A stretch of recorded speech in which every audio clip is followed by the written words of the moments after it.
એકાદી મિનિટનો તમને એક પ્રસંગ, નાના એવા પ્રસંગની યાદી કરાવું કે માં સાહેબ દુનિયામાં માં છે ને એ આપી દે, માગે એ માં નહીં, માએ કાયમ આપ્યું છે.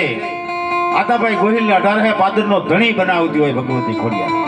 આપી દે ઈ આય ગળધરના કાકની બાજુમાં આ ધીરો ધીરો ધીરો ધીરો સમલદે પરમારનો રથ વિયાવતો હોય અને એક ઝાડના ઝુંડમાંથી ખમા ખમા ખમાના પોકાર આવતા હોય. સોમલ ક્યારે રથમાંથી નીચે ઉતરી જાય અને ઝાડના ઝુંડ પાસે ખોળો પાથરીને પ્રાર્થના કરતે, હે માં, હે ભગવતી માં, તું ઝાડના ઝુંડમાં જવાબ દેતી હોત માં, હું તારી દીકરી છું.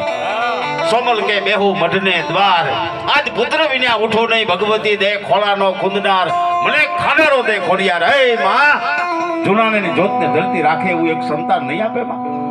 રૂઠા દીએ દીકરા, રૂઠા દીએ રાજ.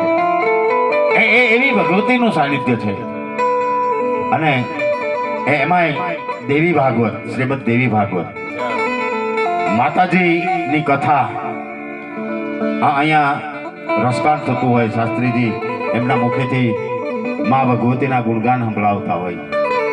પછી કથા ગમે હોય, રામ કથા હોય તોય ભલે, શિવ કથા હોય તોય ભલે, ભાગવત કથા હોય તોય ભલે, રામદેવ કથા હોય તોય ભલે. કથા છે ને ગંગાનો પ્રવાહ છે, ગંગાનો પ્રવાહ છે.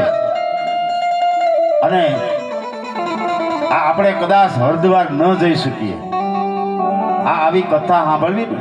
અને સંતો તો એવું કહે છે કે તમે કથા સાંભળો નહીં, કથા જ્યાં બેઠી હોય ને એના મંડપ હોહરવા નીકળી જાવ ને તો પૈણ્યા પ્રાચક મટી જાય, ભવના દુઃખ ભાંગી જાય. સાહેબ એ કથાની તાકાત છે.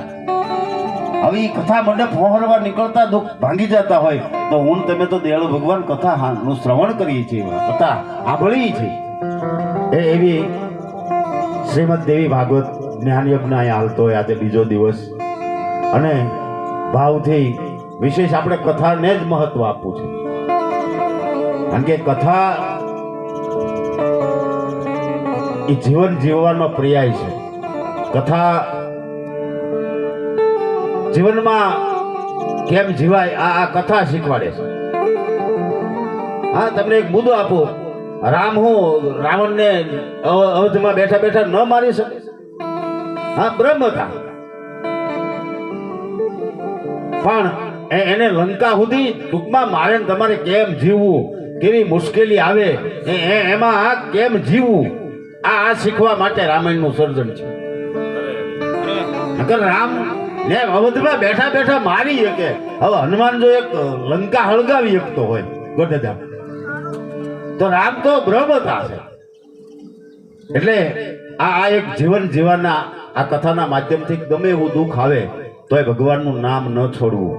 આ જીવન જીવનનો એક પર્યાય છે. આપણને જીવન જીવવા માટે આ કથાઓ છે કે આમ જીવાય, આવા સારા કાર્ય કરાય. અને એટલે આપણા માટે કથા જ મહત્વની છે ને આપણે વિશેષ કથાનો જ લાભ લેવો છે. અને આપ જે કાંઈ અહીંયા મંડપ છે, માઇક છે, આ બધાનો પણ એકવાર ખૂબ ખૂબ આભાર. એમને જોરદાર તાળીઓના ગળાથી વધાવી લઈએ. જય ખોડિયાર સાઉન્ડ. આ બધો મેળ કેવો તમે જો, ખોડિયાર માનું સાનિધ્ય, જય ખોડિયાર સાઉન્ડ.